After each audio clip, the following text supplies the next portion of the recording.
नमस्कार दोस्तों, कैसे हैं आप सब। उम्मीद है आप लोग अच्छे होंगे। तो आज की वीडियो में दोस्तों हिंदी शिक्षण से संबंधित महत्वपूर्ण क्वेश्चनों को लेकर चल रहे हैं, जिसमें आज भी उसी तरह महत्वपूर्ण क्वेश्चन हैं, ठीक है, जिस तरह से सीटेट एग्जाम में आते हैं, ठीक है। तो जिसमें क्वेश्चन है दोस्तों, कक्षा में मौजूद बहुभाषिकता, ठीक है। ऑप्शन पहला है, बच्चों को लक्ष्य भाषा सीखने के लिए हतोत्साहित करती है।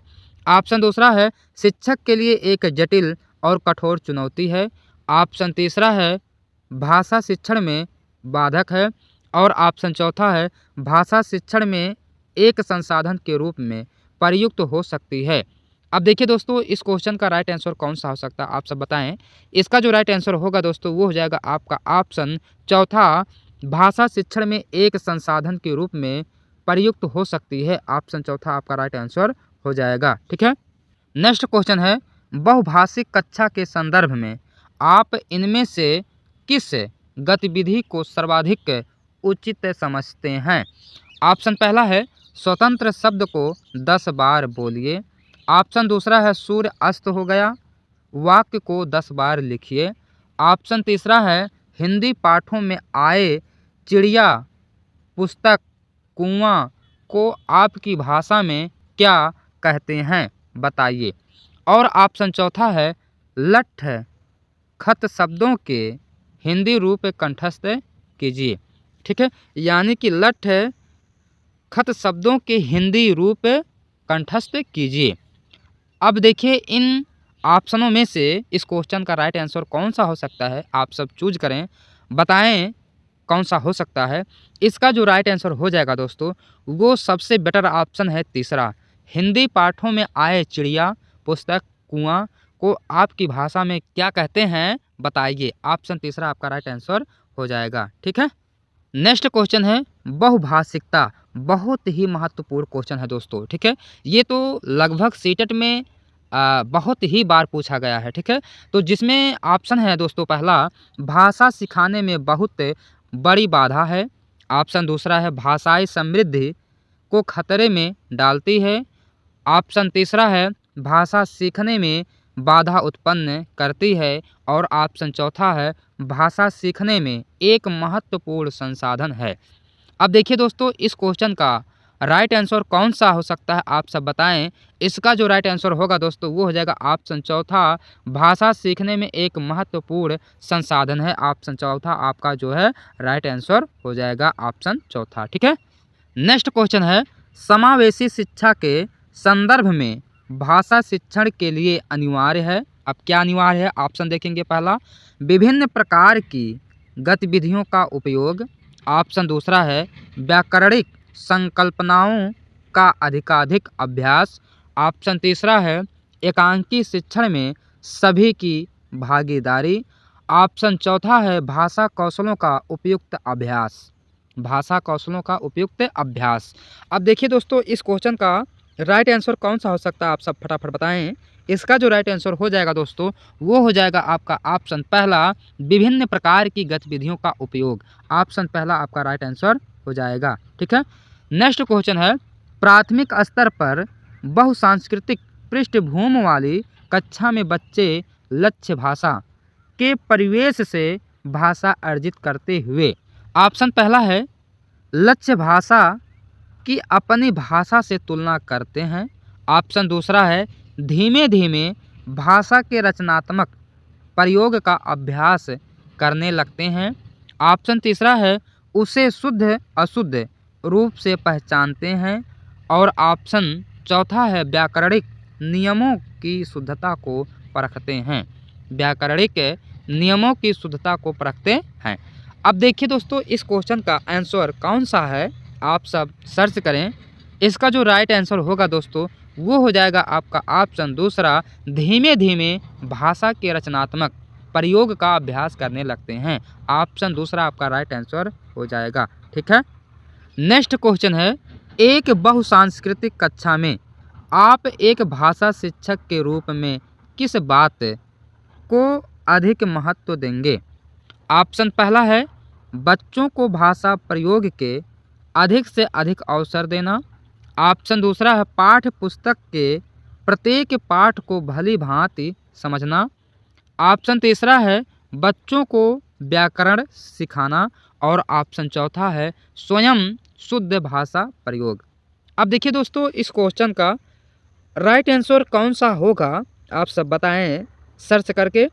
इसका जो राइट आंसर होगा दोस्तों वो हो जाएगा आपका ऑप्शन पहला। कौन सा होगा? ऑप्शन पहला, बच्चों को भाषा प्रयोग के अधिक से अधिक अवसर देना। ऑप्शन पहला आपका राइट आंसर हो जाएगा। ठीक है, नेक्स्ट क्वेश्चन है, हिंदी की कक्षा में प्रायः हिंदीतर भाषी बच्चे हिंदी सीखने में अनेक कठिनाइयों का सामना करते हैं क्योंकि।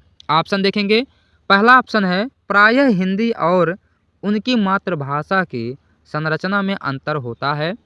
ऑप्शन दूसरा है वे मन लगाकर हिंदी नहीं सीखते। ऑप्शन तीसरा है हिंदी सीखने के प्रति उनमें अरुचि होती है और ऑप्शन चौथा है हिंदी बहुत कठिन भाषा है। अब देखिए दोस्तों, इस क्वेश्चन का राइट आंसर कौन सा होगा आप सब बताएं।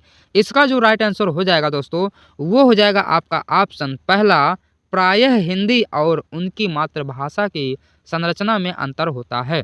ऑप्शन पहला आपका राइट आंसर हो जाएगा। ठीक है दोस्तों, वीडियो पसंद आने पर वीडियो को लाइक शेयर जरूर करें।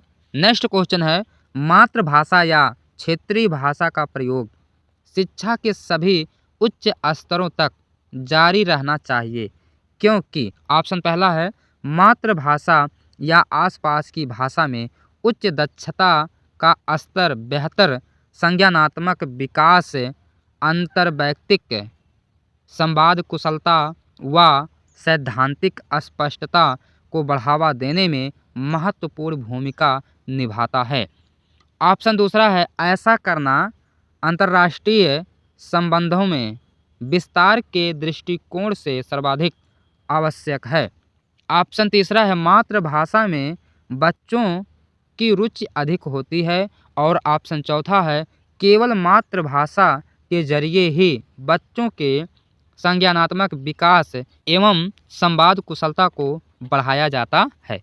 अब देखिए दोस्तों, इस क्वेश्चन का जो राइट आंसर होगा वो कौन सा हो सकता है आप सब बताएं। इस क्वेश्चन का जो राइट आंसर होगा वो हो जाएगा आपका ऑप्शन पहला, मातृभाषा या आसपास की भाषा में उच्च दक्षता का स्तर, बेहतर संज्ञानात्मक विकास, अंतर्वैयक्तिक संवाद कुशलता व सैद्धांतिक स्पष्टता को बढ़ावा देने में महत्वपूर्ण भूमिका निभाता है। ऑप्शन पहला आपका सबसे बेटर ऑप्शन है और यही आपका राइट आंसर होगा। ठीक है, नेक्स्ट क्वेश्चन है, निम्नलिखित में से कौन सा कथन सत्य है? ऑप्शन पहला है पूरी स्कूली शिक्षा के दौरान द्विभाषिकता को बनाए रखना चाहिए, कारण द्विभाषिकता और विद्वत उपलब्धियों का गहरा सकारात्मक संबंध पाया जाता है। ऑप्शन दूसरा है भाषा में उच्च स्तरीय दक्षता प्राप्ति के बिना गणित, समाज विज्ञान और विज्ञान में समझ और उपलब्धि के स्तर का विकास संभव नहीं है। ऑप्शन तीसरा है पढ़ने की आदत को प्रोत्साहित करने के लिए यह जरूरी है कि प्रत्येक स्कूल में अच्छे पुस्तकालय हों जहां बच्चों को अपने पाठ्यक्रम के अलावा अन्य सामग्री पढ़ने व लिखने के प्रति भी प्रेरित किया जा सके। और ऑप्शन चौथा है उपरोक्त सभी। अब देखिए दोस्तों, इस क्वेश्चन का जो राइट आंसर कौन सा हो सकता है, यहाँ कह रहा है सत्य। ठीक है, ध्यान देना, असत्य नहीं सत्य कह रहा है। अब सत्य में देखा जाए तो दोस्तों तीनों ऑप्शन सही लग रहे हैं।